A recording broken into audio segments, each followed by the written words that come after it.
Hi കൂട്ടുകാരെ, ഞാൻ ഷാജി. ഗൾഫിൽ സ്വന്തമായി പാചകം ചെയ്യുന്നവർക്കും ജോലിയുടെ ഭാഗമായി വീട്ടിൽ നിന്ന് മാറി നിൽക്കുന്നവർക്കും ഒരുപോലെ ഉപകാരപ്രദമായ ഒരു കിടിലൻ പാചകക്കുറിപ്പുമായിട്ടാണ് ഞാൻ ഇന്ന് വന്നിരിക്കുന്നത്. വളരെ എളുപ്പത്തിൽ എന്നാൽ വായിൽ കൊതിയൂറുന്ന രുചിയിൽ ഒരു കേരള സ്റ്റൈൽ ചിക്കൻ കറി എങ്ങനെ ഉണ്ടാക്കാമെന്ന് നമുക്ക് നോക്കാം.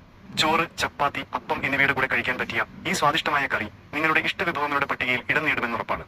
ആവശ്യമായ സാധനങ്ങൾ: ചിക്കൻ 500 ഗ്രാം ഇടത്തരം കഷ്ണങ്ങളാക്കി അരമണിക്കൂർ മസാല പുരട്ടി വെക്കുക. സവോള 2 എണ്ണം ഇടത്തരം നേരിയതായി അരിഞ്ഞത്. തക്കാളി 1 എണ്ണം ഇടത്തരം ചെറിയ കഷ്ണങ്ങളാക്കിയത്. ഇഞ്ചി വെളുത്തുള്ളി പേസ്റ്റ് 1 ടേബിൾ സ്പൂൺ. പച്ചമുളക് 3 എരിവിനനുസരിച്ച് നെടുകെ കീറിയത്. കറിവേപ്പില കുറച്ച്. വെളിച്ചെണ്ണ 3 ടേബിൾ സ്പൂൺ. മല്ലിപ്പൊടി 2 ടേബിൾ സ്പൂൺ. മുളക് പൊടി 2 ടേബിൾ സ്പൂൺ. എരിവിനനുസരിച്ച് മഞ്ഞൾപ്പൊടി 1.5 ടീസ്പൂൺ. ഗരം മസാല 1.5 ടീസ്പൂൺ. കുരുമുളക് പൊടി 1.5 ടീസ്പൂൺ.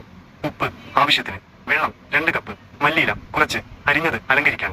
ചെറിയ ഉള്ളി 6 എണ്ണം പപ്പടക്കുത്തി കൊണ്ട് കുത്തി അടുപ്പിൽ ചുട്ടെടുത്തത്. തയ്യാറാക്കുന്ന വിധം: 1. ഒരു വലിയ പാത്രത്തിൽ പാനിൽ വെളിച്ചെണ്ണ ചൂടാക്കുക. 2. എണ്ണ ചൂടാകുമ്പോൾ സവാളയും കറിവേപ്പിലയും ചേർത്ത് സ്വർണ്ണനിറം ആകുന്നതുവരെ നന്നായി വഴറ്റുക. 3. ഇതിലേക്ക് ഇഞ്ചി വെളുത്തുള്ളി പേസ്റ്റും പച്ചമുളകും ചേർത്ത് പച്ചമണം മാറുന്നതുവരെ വഴറ്റുക. 4. ഇനി തക്കാളി ചേർത്ത് നന്നായി ഉടയുന്നതുവരെ വഴറ്റുക.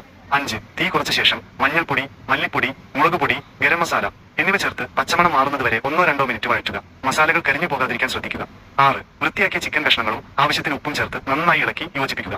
മസാല ചിക്കനിൽ നന്നായി പിടിക്കണം. 7. ചിക്കൻ മസാലയിൽ ഒരു 5 മിനിറ്റ് നേരം ഇളക്കി വേവിക്കുക.